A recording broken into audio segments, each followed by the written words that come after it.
Yan, bumisita tayo dito sa May Dupay at nakikita nyo napaka taas ng damo kaya magpapagamas tayo ng damo dito. Naghihintay lang tayo ng taong magagamas. Yan, balak na natin ang tayuan ng maliit na kubo para pahingahan natin. Sarap tumambay dito. Sarap lumahap ng sariwang hangin. Dito siguro magandang magawa ng mga content. Kasi para kang nasa linang.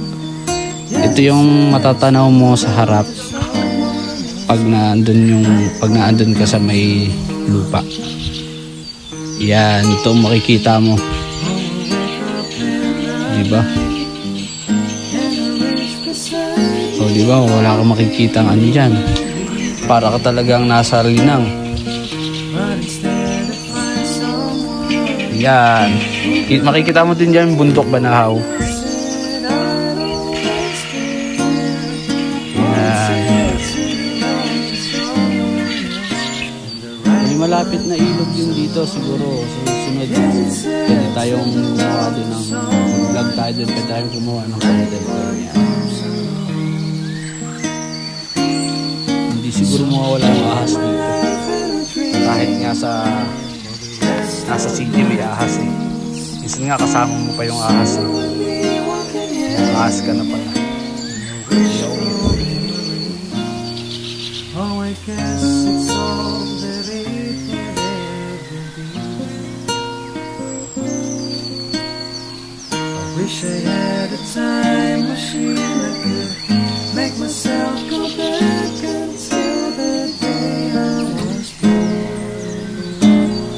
And I would live my life again, rearrange it so that I'd be proud. Ayan, tingin nyo anong magandang gawin dito sa lupa na to. Anong mas magandang itayo? Mag-suggest po kayo dyan sa baba. Ayan. Kita nyo, ang kapal na ng damo. Siguro may ahas na dyan. Kailangan siguro mga nakaboto dapat kayo para safe kayo. Ayan, medyo malaki na yung tinanim natin dito ng langka at naayon yung kalamansi. Pero dito nga ng mga tanim na sambong, napakadaming tanim na sambong dito. Sino dito ang nag-detect ng sambong, naglalaga.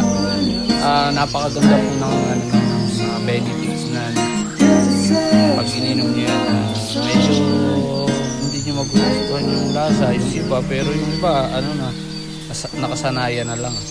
Yun. Nakaka-relax talaga pag nasa ganito kang mga lugar. Kaya napakaganda nung may mga ganito kayo. Taniman nyo lang ng simpleng kubo. Abangan nyo yung mga susunod na video natin dito sa lugar na to. Maraming salamat.